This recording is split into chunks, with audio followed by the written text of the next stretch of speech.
Here, ons glo in U naam. U wat was, is en nog altyd sal wees, dieselfde gister, vandag en vir ewig. Voor U, Here, sal elke knie buig en elke tong sal bely dat U is God. En ons bely dit vanoggend. Saam met die kerk, 2000 jaar, bely ons Jesus. Dat ons verlossing is in U. Ons hoop, ons toekoms, ons vrede is in U. Ek wil bid vir elke persoon hier vanoggend. U ken ons behoeftes. U verstaan waar ons is, die goed waarmee ons sukkel, die goed wat ons laat struikel. Help ons, Here, met U genade. Heilige Gees, gee ons krag. Krag wat ons nie altyd verstaan nie, maar ook nie altyd voel nie. Kom werk deur ons, Here. Help ons om getrou te bly, Here, sodat U ons eendag voor God kan stel as 'n heilige bruid. Ons vra dit in Jesus naam. Amen. Jy is welkom om jou sitplek te neem. Baie welkom. As dit jou eerste keer by ons is, my naam is Herman, ek is een van die leraars en ek sê jou graag wil ontmoet, so kom stel jouself na die tyd voor.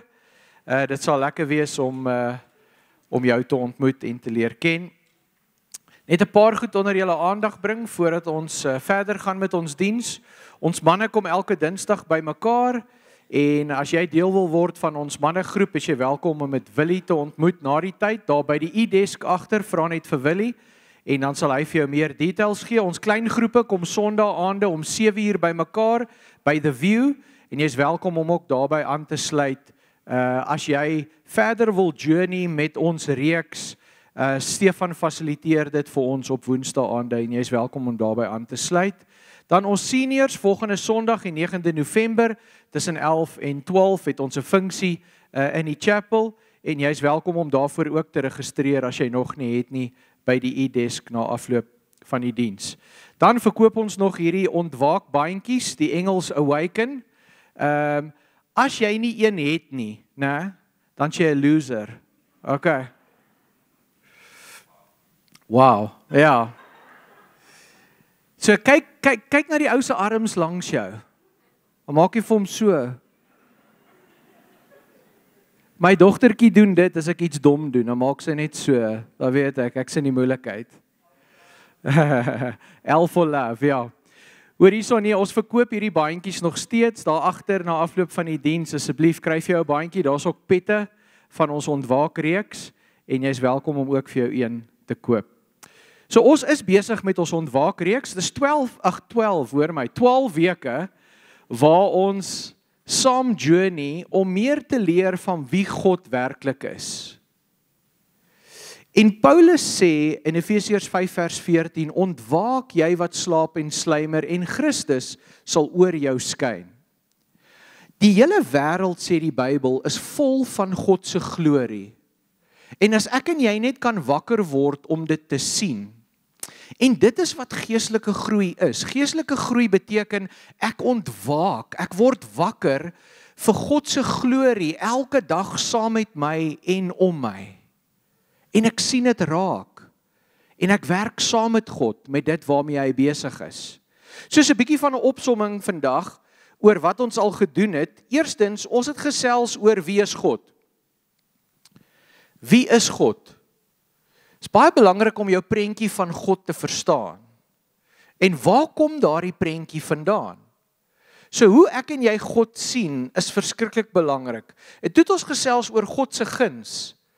God sê vir ons, sy guns is met ons, sy seën is met ons. Hy wil ons sy guns gee en hy wil ons lewens seën. En wat beteken dit? Maar ons weet ook dat die kruis moes gebeur. Want daar was skeiding tussen ons en God as gevolg van ons sonde. So die kruis is 'n teken van genade, maar die kruis konfronteer ons ook om te kyk met waarheid. Jesus in Johannes 1 vers 14 en 17 skryf Johannes die evangelie, Jesus was vol genade, maar ook vol waarheid. Baie van ons hou van die genade, baie van ons hou van die waarheid, maar hy's albei. Baie belangrik. Toe het ons gekyk na 'n paar gewoontes van Jesus, die eerste ene was vas, en is interessant, ek dink ons as Christene sukkel baie met hierdie konsep dat Jesus was ten volle mens en ten volle God. Want as jy ons Facebook bladsy dopgehou het, toe ons vir mense sê ons praat oor vas in hierdie diens van ons, toe het ons baie kritiek daaroor gekry. Van Christene hoef nie meer te vas nie, en dis nie nodig om te vas nie. Wel, Jesus self het gevas as 'n mens, en hy is ons voorbeeld. En hoekom het Jesus gevas? En hoekom is dit belangrik dat ons vas? Dit is belangrik om daai goed te verstaan.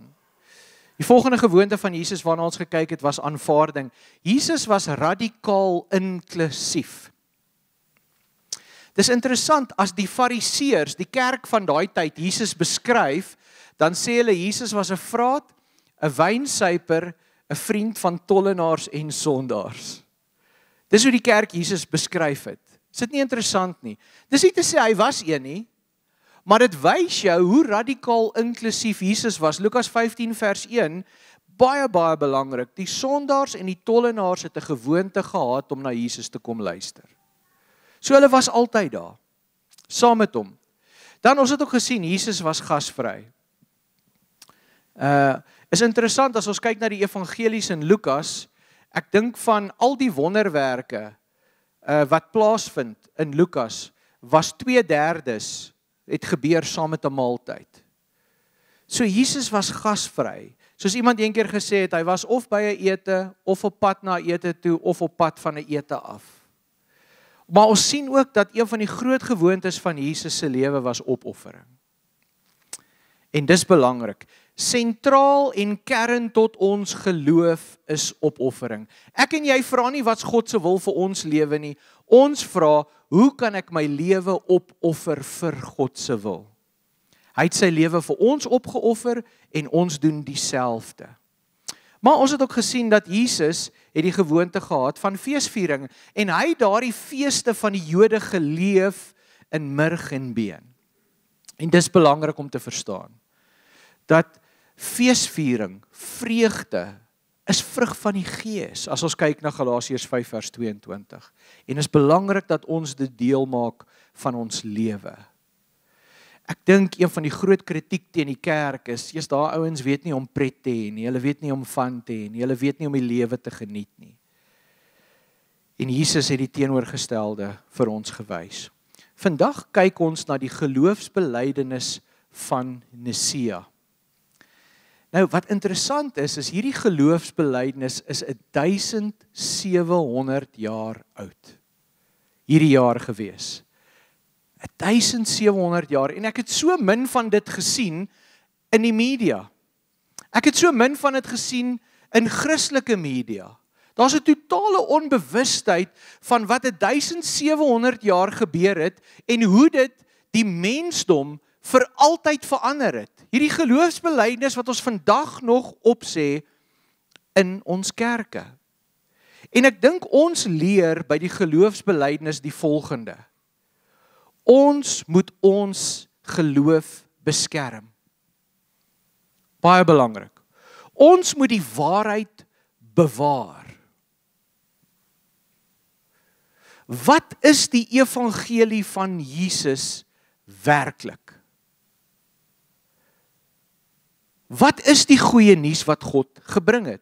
Dis interessant, ons sien baie voorbeelde daarvan al in die briewe wat in die Nuwe Testament geskryf word. Daar's hierdie obskure boekie net voor Openbaring. Wie weet wat sy naam is? Die boek net voor Openbaring. Judas. As jy dit geweet het, well done.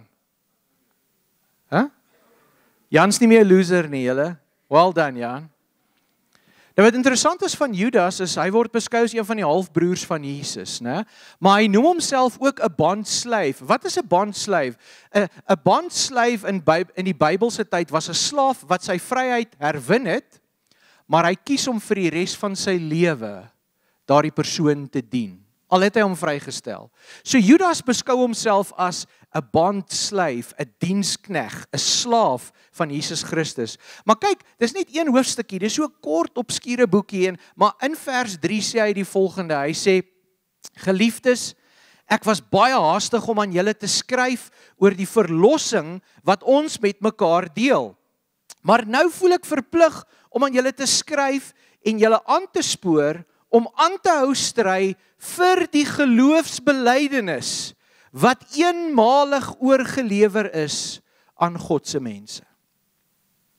Want sekere mense het hulle in julle geleedere ingewurm. En dis wat gebeur baie keer in die kerk. En ons moet bewus wees daarvan. Daar is mense wat hulle self inwurm en hulle bring 'n boodskap wat nie in lyn is met die evangelie van Jesus Christus nie. Paulus doen dieselfde. Die eerste brief wat Paulus skryf is Galasiërs. En sommer vroeg in Galasiërs 1, Paulus groet almal, maar dan sê hy in vers 6, dit verbaas my dat julle so gou van God wat julle deur die genade van Jesus Christus geroep het, afvallig geword het en 'n ander evangelie aanneem. Daar is geen ander evangelie nie.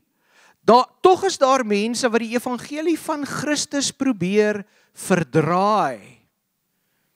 En dit is hulle wat vir julle in verwarring bring. Vers 8. Maar al sou een van ons, of selfs 'n engel uit die hemel aan julle 'n evangelie verkondig, wat in stryd is met die evangelie, wat ons aan julle verkondig het, die vloek van God sal hom tref.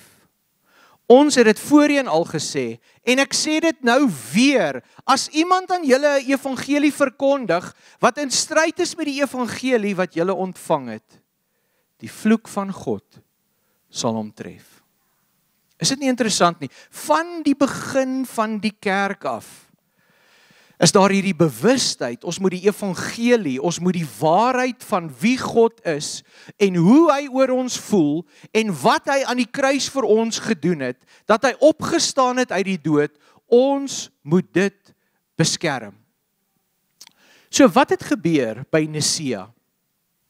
Dit word genoem die eerste ekumeniese konsilie van Nicea. Daar was 8 konsilies in die eerste 1000 jaar van die kerk. 8 keer het al die biskoppe bymekaar gekom en seker gemaak, die evangelie wat ons verkondig, is nog suiwer. So, die keiser wat hierdie konsilie beroep het, was keiser Konstantin. Nou, hy vandag nog verskil Christene oor hoe hulle oor Konstantin voel. Konstantin het gekom en hy as keiser het Christenskap, die vervolging teen Christenskap, het hy gestop as die keiser. Voor dit was letterlik honderde duisende Christene gereeld vermoor vir hulle geloof en gemartel vir hulle geloof. So hy het gekom en hy het gesê, nee, ons gaan ophou hiermee, en hy het Christenskap begin ophef in die samelewing. En skielik om 'n biskop te word in die kerk, het 'n statussimbool geword. So wat ons toe begin kry het, is dat konflik ontstaan in die kerk. En die groot konflik wat ontstaan het, was 'n baie belangrike kerk by Alexandria. En by Alexandria het die kerk besluit om Alexander die nuwe biskop te maak, en nie vir Arius nie. En Arius was baie ongelukkig, en hy het sy eie sekte begin ontwikkel, en dit staan vandag bekend as Arianisme. En Arianisme het gesê, Jesus is nie goddelik nie, hy was ook maar net 'n geskape mens. En hy is nie deel van die 3 eenheid nie. So Konstantin het al hierdie mense saamgeroep. Nou dis interessant, daar's baie goeie geskrifte oor wat daar gebeur het. Maar wat my opgeval het toe ek hierdie goed begin lees, is Konstantin het 800 biskoppe genooi. Van die 800 mees invloedryke kerke in Europa, Arabië, die Midde-Ooste en ook Noord-Afrika. net 300 van hulle kon reis na hierdie konsilie toe van Nicea. Die rede daarvoor was, die ander 500 was in so swak kondisie as gevolg van hoe hulle gemartel was deur die vorige keiser, Diocletianus. As jy lees wat gebeur as hierdie biskoppe daar aankom, van hulle het nog die snye, die wonde gedra van hulle martelaarskap. Konstantin moes perde en donkies stuur na baie van hulle toe, sodat hulle kon kom na Nicea toe. En Nicea was gekies want dit was baie sentraal in vandag se hedendaagse Turkye gewees. Het is interessant hoe die historikuste skryf van hoe die ouens daar aankom en hulle knieë is vergrys, stikkend geslaan. Dat hulle nie kon loop nie. So al hierdie biskoppe kom by mekaar en hulle moet besluit, wat glo ons werklik? Nou daar was groot debatte gewees, as jy kan dink, tussen al hierdie biskoppe oor wat ons werklik glo. In verskeie gedeeltes van die wêreld was daar voorheen ander godsdienste en daar was altyd 'n bietjie van 'n vermenging met die ou tradisionele godsdienste met die Christendom wat daar gekom het. Kyk, die Jode self het daarmee gesukkel. Hulle was Jode, maar nou is hulle Christen. Hulle moet hulle goeie Jode bly of moet hulle Christene word? En ons sien hoe Paulus baie keer die kerk ook hieroor moes aanspreek. So is baie normaal. Maar Konstantin was bekommerd dat die kerk sou split. En dis hoekom hy al hierdie biskoppe bymekaar kry. En wat hierdie biskoppe toe doen, is hulle besluit, kom ons skryf 'n geloofsbelydenis neer. En hulle stem toe daaroor. En die meerderheid wen toe wat die geloofsbelydenis sal wees. En toe moes die 300 biskoppe hulle name teken by die geloofsbelydenis. En die wat dit nie wou doen nie, het die konsilie verlaat en hulle is geëkskommunikeer uit die kerk uit. Ek dink die belangrike vraag vir ons is, wat was die impak van hierdie geloofsbelydenis? Ek dink ek en jy besef dit nie, maar ons denke vandag is gevorm deur hierdie geloofsbelydenis. Die moraliteit van die wêreld vandag is gevorm deur hierdie geloofsbelydenis. Ons landswette, Tom Holland het 'n boek geskryf, Dominion, hy sê, ons dink die Romeine en die Grieke het die wêreld geshape. Hy sê, dit is die kerk en die geloofsbelydenis van Nicea, wat ons denke vir altyd verander het, oor wie God is, wat 'n mens is, en wat moraliteit beteken. En tot die groot ateïste van vandag begin dit erken. So ek het 'n video van een van die grootste ateïste in die wêreld, Richard Dawkins, uit 'n boek geskryf, The God Delusion.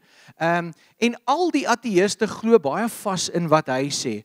Maar hy was verlede jaar tydens Paastyd geonderhoud in Brittanje op 'n radiostasie. En ek het net so 'n klip van 1 minuut en 20 sekondes oor wat hy sê sy ervaring is op hierdie stadium. So kom ons kyk gou-gou daarna. Professor Dawkins, it's very good to have you join us to discuss whether it matters that Christianity is playing a diminishing role in national life. Welcome to LBC. Thank you. And what would be your Easter message? I mean, I've said a few things. What would you tell the nation? Well, I must say I was slightly horrified to hear that Ramadan is being promoted instead. I do think that we are culturally a Christian country. I call myself a cultural Christian. I'm not a believer, but there's a distinction between being a believing Christian and being a cultural Christian. And so, I love hymns and Christmas carols, and I sort of feel at home in the Christian ethos. I feel that we are a Christian country in that sense. It's true that statistically the number of people who actually believe in Christianity is going down, and I'm happy with that. But I would not be happy if, for example, we lost all our cathedrals and our beautiful parish churches. So I count myself a cultural Christian. I think it would matter if we substituted any alternative religion. That would be truly dreadful. Is dit nie 'n interessante redenasie nie, nee. En onthou, hierdie is die probleem van Europa die laaste 100 jaar. Hulle is kulturele Christene. So, hulle hou van die ethos wat Christene geskep het vir die wêreld. Hierdie geloofsbelydenis. Dit het die etiek geword van 'n samelewing wat werk. Maar ons hou nie daarvan as mense dit eintlik glo nie. Is dit nie 'n paradoks nie? Dis asof jy die vrug van 'n boom wil eet, maar jy sien nie om na die wortels nie. Margaret Thatcher het in die 80's baie hard met Brittanje gepraat en sy het vir hulle gesê, die probleem met Brittanje vandag is julle almal wil die vrugte hê van Christendom, maar niemand van julle wil gewortel wees in Jesus Christus nie. Hierdie geloofsbelydenis wat hierdie jaar 1700 jaar oud is, het die beste wêreld geskep waarin ons ooit geleef het. As ons ophou om dit te glo, dan verander dit hierdie wêreld vir altyd. En ons sien dit in Europa, ons sien die krisisse waarmee hulle sit. Hulle het die wortelstelsel laat gaan. En dis hoekom die vrug besig is om te verdwyn. En ongelukkig is daar baie Afrikaners in Suid-Afrika wat eerder op 'n Sondagoggend gaan brunch as wat hulle kerk toe kom. Wat eerder saam met hulle kinders Netflix-series kyk as wat hulle kinders geestelik opvoed. En dan probeer hulle kinders in 'n geestelike Christelike skool sit sodat hulle kinders een of ander vorm van Christelike blootstelling kry. Want ons hou van daai ethos. Ons kinders het maniere dan. Maar ons is nie bereid in ons eie huise om ons kinders te leer wat dit beteken om gewortel te wees in Jesus Christus nie. So wat beteken hierdie geloofsbelydenis vir my en jou? Eerstens, dit beteken ons glo in 'n drie-enige God. Dit maak ons God heeltemal anders. Die eerste preek van hierdie reeks het ek gepreek oor wie is God. Gaan kyk dit op YouTube. Hoe kyk ons na die drie-eenheid? Hoe werk God in ons lewens? Tweedens, ons glo in 'n God wat opoffer vir ons en wat die dood oorwin het. Ons God het klaar gewen. Ons weet hoe eindig hierdie storie. Ons wen aan die einde.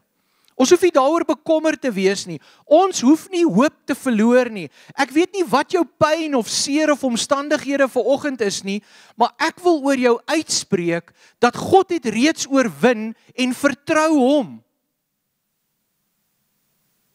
Paulus sê, as ons dit nie glo nie in 1 Korintiërs 15, dan glo ons te vergeefs. Wat die geloofsbelydenis ook sê is, al die autoriteit is gesetel in Jesus. Is interessant, Paulus, dis een van die seminale tekste van al sy briewe, gaan lees Filippense 2. Jesus was God, hy maak homself leeg, hy word mens, hy maak homself weer leeg, hy word 'n slaaf vir die mens aan die kruis, en daarom sit hy aan die regterhand van God.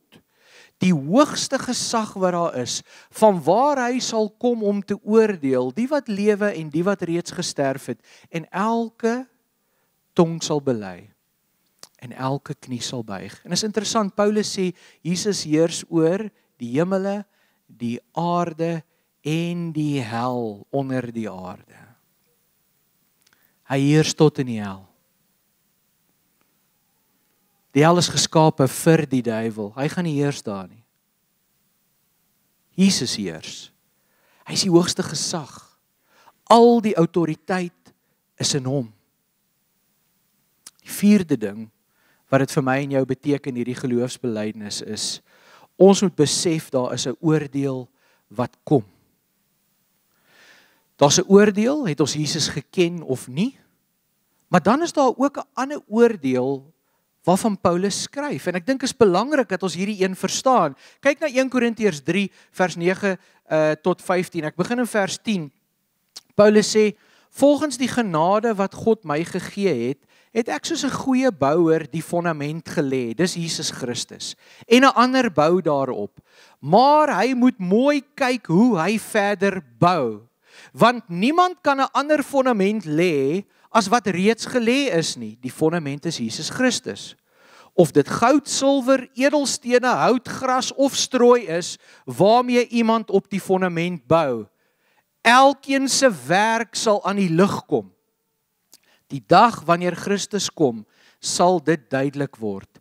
Die dag kom met vuur, en vuur sal die gehalte van elkeen se werk toets. As iemand se bouwerk bly staan, sal hy beloon word. As iemand se werk verbrand, sal hy nie beloon word nie, en tog sal hy self gered word, maar soos iemand wat uit die vuur geruk is. Is dit nie interessant nie, né? Daar's 'n oordeel vir het jy Jesus geken en dit bepaal jou redding. Maar dan is daar 'n oordeel van wat doen jy met jou redding? Wat doen jy met daai boodskap? Wat doen jy met daai realiteit in jou lewe? Paulus skryf op 'n ander plek in 2 Korintiërs 5 vers 10. En dis interessant, hy sê almal gaan voor die regstoel van Christus geoordeel word. En almal se werk wat hulle gedoen het in die liggaam van Christus, goed of sleg, sal geoordeel word.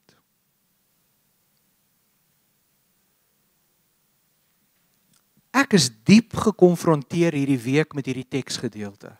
Kommentaar na kommentaar sê, hierdie oordeel is die een wat ons as volgelinge van Jesus, wat hierdie geloofsbelydenis opsê, ernstig moet opneem. Wat doen jy met jou redding? Hoe bou jy op die fondament van Jesus? Het jy tot geloof gekom en dis genoeg vir jou? Pitch elke derde Sondag hier by die kerk. That's it. Gooi se nou en dan 'n geldjie in een van hierdie boksies, vang 'n snapscan. Hoe lyk dit? Dit is belangrik om te besef, God gaan jou oordeel op hoe jy gebou het op sy redding. Ons kan nie verby hierdie teksgedeelte kom nie. So ons is 'n gemeente. Dis iets waaroor ek baie hierdie week gedink het. Hoe bou ons op Jesus? Hierdie geloofsbelydenis, is ons gewortel in dit? Sodat ons vrug kan bring na mense toe. Bou ons op Jesus? Hoe gaan ons werk lyk as dit getoets word? En hierdie is iets waarmee die leierskap van die gemeente worstel. Die ouderlinge is, doen ons die regte goed? Die laaste en belangrike ding wat ons glo uit die geloofsbelydenis is, ons glo in 'n heilige kerk. Volgende week gaan Stefan baie meer daaroor sê. Maar belangrik, die kerk van Jesus Christus glo in die ewige lewe. Hierdie is my gunsteling evangelisasie tegniek. As ek werk in die korporatiewe wêreld en met leiers, word ek baie keer gevra oor my geloof en ek begin altyd om te sê, ek glo in 'n ewige lewe. En die opvolgvraag is, maar wat beteken dit vir jou, Herman? En dan verduidelik ek wat dit vir my beteken. Maar my geloof sê elke dag vir my, dit kan my laaste dag wees. Maar dit kan dalk ook my eerste dag word in die ewigheid saam met Jesus Christus. So ons gaan vanoggend saam nagmaal gebruik. En ons gaan hierdie geloofsbelydenis vanoggend vier. So ek gaan vra dat ons begin en die nagmaal uitdeel. Terwyl ons die nagmaal uitdeel, wil ek net vra, hou jou nagmaal, moet dit nie gebruik nie, ons gaan dit saam gebruik. En terwyl dit uitgedeel word, gaan Joel net weer vir ons daai lied sing, The Creed, I Believe in God the Father. En as ons klaar die nagmaal uitgedeel het, dan gaan ons dit saam gebruik. So hou net 'n bietjie vas daaraan. Dankie.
Christ the Son. I believe in the Holy Spirit.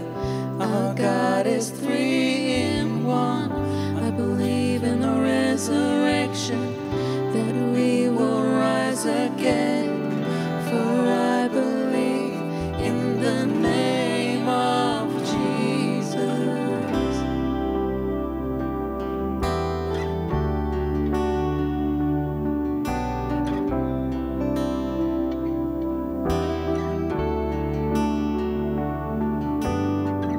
Our judge and our defender suffered and crucified. Forgiveness is in you. Descended into darkness, you rose in glorious life, forever seated high. I believe in God our Father. I believe in Christ the Son. I believe in the Holy Spirit. Our God is three in one. I believe in the resurrection, that we will rise again. For I believe in the name of Jesus.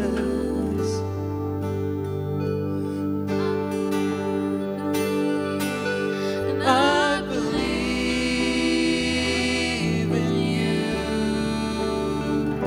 And I believe you rose again. And I believe that Jesus Christ is Lord. I believe, and I believe in you. I believe you rose again.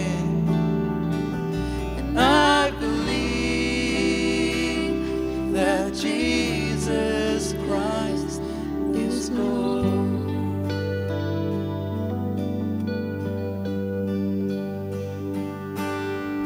I believe in God our Father. I believe in Christ the Son.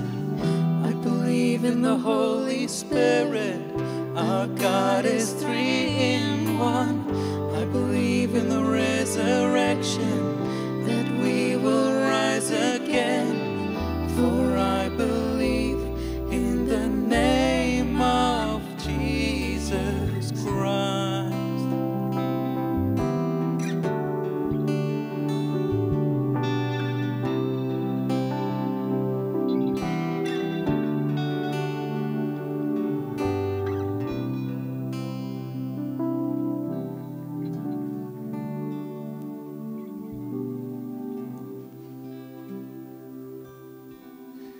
My grootste gebed vir oggend is dat ons werklike gemeente sal wees wat gewortel sal bly in hierdie geloofsbelijdenis.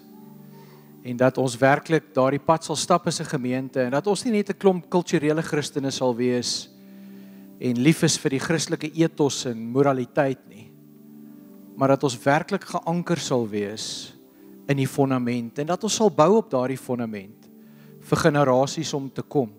God het hierdie plek vir ons gegee. Ons wil hê hierdie plek moet hier wees vir ons kinders en hulle kinders, vir hierdie gemeenskap. Daarom anker ons onsself vanoggend om ook saam die nagmaal te gebruik. Christus op die aand voordat hy gekruisig is, het die nagmaal ingestel en hy het die brood gebreek en gesê, hierdie is my liggaam, eet dit, want julle is deel van my. Ons elkeen is 'n stuk van Christus se liggaam. Ons het unieke gawes, talente, vermoëns en ons kan net by mekaar kom as 'n eenheid, as almal hier is. So met daardie wete, kom ons gebruik vanoggend saam die brood.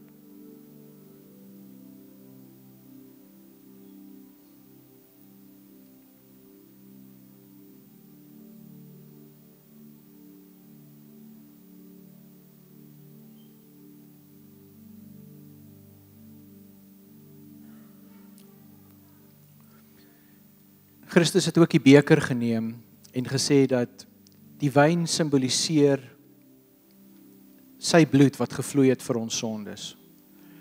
En daarom weet ons God is bereid om homself vir ons op te offer, sodat ons hom kan ken. En as ons die nagmaal gebruik, dan word ons herinner aan die opoffering wat God vir ons gemaak het, maar dis ook 'n uitnodiging vir my en jou, om ons lewens op te offer aan Jesus Christus. Kom ons gebruik saam.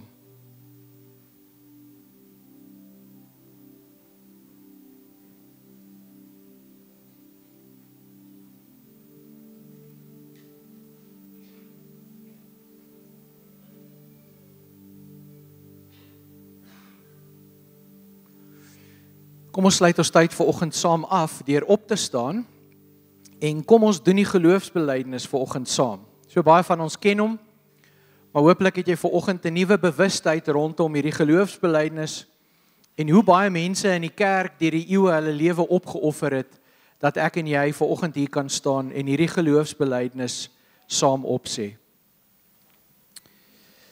Ek glo in God die Vader, die Almagtige, die Skepper van die hemel en die aarde, en in Jesus Christus, sy eniggebore Seun, ons Here, wat ontvang is van die Heilige Gees, gebore is uit die Maagd Maria, wat gelei het onder Pontius Pilatus, gekruisig is, gesterf het en begrawe is, en ter helle neergedaal het, wat op die 3de dag weer opgestaan het uit die dode, wat opgevaar het na die hemel, en sit aan die regterhand van God, die Almagtige Vader, van waar hy sal kom om te oordeel, die wat nog lewe en die wat reeds gesterf het. Ek glo in die Heilige Gees, ek glo in 'n heilige algemene Christelike kerk, die gemeenskap van die heiliges, die vergewing van sondes, die opstanding van die vlees en die ewige lewe. Amen. Ontvang die seën van die Here. Die liefde van God die Vader, die genade van Jesus Christus sy Seun en die krag en die teenwoordigheid van die Heilige Gees is saam met elkeen van julle. Amen.